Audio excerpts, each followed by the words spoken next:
សូមគោរពនឹងជំរាបសួរដល់បងប្អូនទាំងអស់គ្នាសាជាថ្មីនៅក្នុងពេលនេះយើងខ្ញុំក៏បានវិលមកជួបនឹងបងប្អូនសាជាថ្មីម្ដងទៀតរួចហើយក៏បានដកស្រង់ទៅនឹងអត្ថបទសុខភាពមួយទៀតដើម្បីជាការចែករំលែកបន្តទៅដល់បងប្អូនឲ្យបានដឹងតាក់ទងទៅនឹង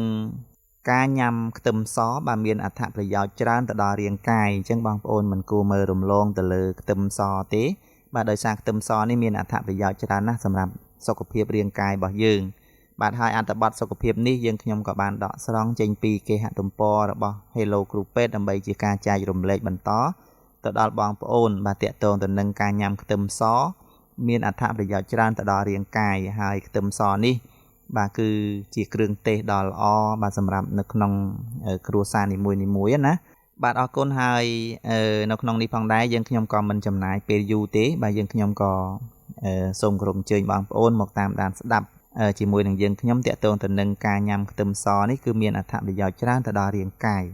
ខ្ទឹមសជាអាហារមានក្លិនឈ្ងុយបន្តិចប៉ុន្តែមានអត្ថប្រយោជន៍ជួយទៅដល់សុខភាពច្រើនក្នុងបរិមាណខ្ទឹមសមួយកំពឹសជាមធ្យមមានសារធាតុចិញ្ចឹមសំខាន់ដូចជាប្រូតេអ៊ីន 0.5 ក្រាមកាបូនអ៊ីដ្រាត 2.94 ក្រាមថាមពល 13.41 គីឡូកាឡូរីកាល់ស្យូម 16.29 មីលីក្រាមម៉ាញ៉េស្យូម 2.25 មីលីក្រាមផូស្វ័រ 13 មីលីក្រាមប៉ូតាស្យូម 36 មីលីក្រាមវីតាមីន B6 0.11 មីលីក្រាមនិងវីតាមីន C 0.8 មីលីក្រាមដោយសារតែមានសារធាតុចិញ្ចឹមច្រើនដូច្នេះហើយទើបខ្ទឹមសមានអត្ថប្រយោជន៍ច្រើនចំពោះសុខភាពចំណុចទី1ជំនួយខួរក្បាលខ្ទឹមសមានអត្ថប្រយោជន៍ជំនួយដល់ខួរក្បាលព្រោះមានសារធាតុចិញ្ចឹមដូចជាម៉ាញ៉េស្យូមវីតាមីន B6 វីតាមីន C ដែលជាសារធាតុជួយពង្រឹងសមត្ថភាពស្វែងយល់និងដំណើរការរំញោចរបស់ខួរក្បាលមិនត្រឹមតែប៉ុណ្ណោះក៏ជួយសម្រួលទៅដល់ប្រព័ន្ធប្រសាទទៀតផងចំណុចទី2ជួយពង្រឹងប្រព័ន្ធភាពស៊ាំញ៉ាំខ្ទឹមសឆៅដែលសម្បូរទៅដោយវីតាមីន C គឺមានប្រយោជន៍ចំពោះប្រព័ន្ធភាពស៊ាំជាក់ស្ដែងណាស់វីតាមីន C គឺជាប្រភពថាមពលជំនួយដល់ការពង្រឹងប្រព័ន្ធភាពស៊ាំអាចប្រឆាំងនឹងជំងឺបានច្រើនប្រភេទកន្លងមកយើងបានដឹងថាភាគច្រើនវីតាមីន C មាននៅក្នុងប្រភេទផ្លែឈើដូចជាផ្លែក្រូចទំពាំងបាយជូរប៉ុន្តែវាក៏មាននៅក្នុងខ្ទឹមសផងដែរចំណុចទី3ប្រឆាំងនឹងការរលាកខ្ទឹមសក៏អាចប្រឆាំងទៅនឹងការរលាកបានយ៉ាងមានប្រសិទ្ធភាពពិសេសការរលាកដែលបង្កឡើងដោយអុកស៊ីតកម្មនិងអាចកាត់បន្ថយហានិភ័យជំងឺមហារីកបានផងដែរការសិក្សាបានបង្ហាញថាការរលាកដោ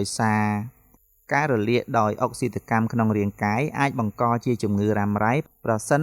ជាមិនបានទទួលការព្យាបាលនោះទេនិងអាចវិវត្តទៅជាមហារីកបានចំណុចទី4ជំនួយថ្លើមការសិក្សាបានបង្ហាញថាខ្ទឹមសក៏ជួយការពារថ្លើមពីជាតិពុលក្នុងអាហារប្រចាំថ្ងៃនិងជួយកាត់បន្ថយកម្រិតជាតិស្ករនៅក្នុងឈាមបានផងដែរជាក់ស្ដែងណាស់ប្រសិនថ្លើមមានសុខភាពល្អគឺជួយឲ្យរាងកាយរបស់យើងធ្វើការបានរហ័សនិងបញ្ចេញជាតិពុលកាន់តែមានប្រសិទ្ធភាពដោយផ្ដល់អត្ថប្រយោជន៍ដល់រាងកាយទាំងមូលចំណុចទី5ជំនួយបេះដូងការញ៉ាំខ្ទឹមសជាប្រចាំជួយដល់សុខភាពបេះដូងនិងសរសៃឈាមយោងតាមការលើកឡើងរបស់អ្នកឯកទេសផ្នែកសុខភាពចំណីអាហារអ្នកស្រីវេជ្ជបណ្ឌិត Vicky Peterson បេះដូងមានទំនាក់ទំនងជាមួយសរសៃឈាមហើយការញ៉ាំខ្ទឹមសគឺអាចជួយបញ្ចុះកូលេស្តេរ៉ុលនៅក្នុងសរសៃឈាមបានល្អធ្វើឲ្យសម្ពាធឈាមមានសភាពធម្មតាលើសពីនេះទៀតសមត្ថភាពប្រឆាំងនឹងការរលាករបស់ខ្ទឹមសគឺជាអត្ថប្រយោជន៍ដ៏ធំមួយក្នុងការកាត់បន្ថយហានិភ័យនៃជំងឺបេះដូងនេះឯងចំណុចទី6ខ្ទឹមសជួយការពារជំងឺពុកឆ្អឹងខ្ទឹមសក៏អាចការពារពីជំងឺពុកឆ្អឹងពិសេសចំពោះស្ត្រីតែម្ដងពេលឈានដល់វ័យអស់រដូវស្ត្រីក្នុងវ័យអស់រដូវប្រឈមនឹងជំងឺពុកឆ្អឹងនោះដោយសារតែរាងកាយថយចុះការផលិតអរម៉ូនភេទអឺស្ត្រូសែនការស្រាវជ្រាវបង្ហាញថាខ្ទឹមសអាចមានឥទ្ធិពលជួយបង្កើនលទ្ធភាពផលិតអរម៉ូនអឺស្ត្រូសែនក្នុងរាងកាយហើយអាចជួយកាត់បន្ថយហានិភ័យនៃការថយចុះកំហាប់ឆ្អឹងដែលវិវត្តទៅតាមវ័យផងដែរ បាទអស់លោកស្រីបាទនេះគឺជាអត្ថប្រយោជន៍បាទ6យ៉ាងពីខ្ទឹមសដែលបងប្អូនយើងប្រើប្រាស់ប្រចាំថ្ងៃហ្នឹងគឺមានអត្ថប្រយោជន៍ច្រើនសម្រាប់រាងកាយរបស់យើងហើយបងប្អូនខ្លះក៏ដឹងអំពីអត្ថប្រយោជន៍របស់ខ្ទឹមសនេះហើយបងប្អូនខ្លះទៀតក៏ប្រហែលជាមិនទាន់បានដឹងទេដោយសារខ្ទឹមសនេះមានអត្ថប្រយោជន៍ច្រើនសម្រាប់សុខភាពហើយក៏ជាគ្រឿងទេសបាទនៅក្នុងផ្ទះបាយដ៏ល្អមួយផងដែរព្រោះថាការដែលយើងធ្វើម្ហូបខ្លះគឺកិច្ចខ្ទឹមសអត់បានទេដោយសារតែខ្ទឹមសនេះមានមុខងារច្រើនសម្រាប់នៅក្នុងផ្ទះបាយហើយក៏មានអត្ថប្រយោជន៍ច្រើនដែរសម្រាប់សុខភាពបាទអរគុណហើយអត្ថបទសុខភាពនេះផងដែរយើងខ្ញុំក៏បានដកស្រង់ចេញពីគេហទំព័ររបស់ Hello គ្រូពេទ្យដើម្បីជាការ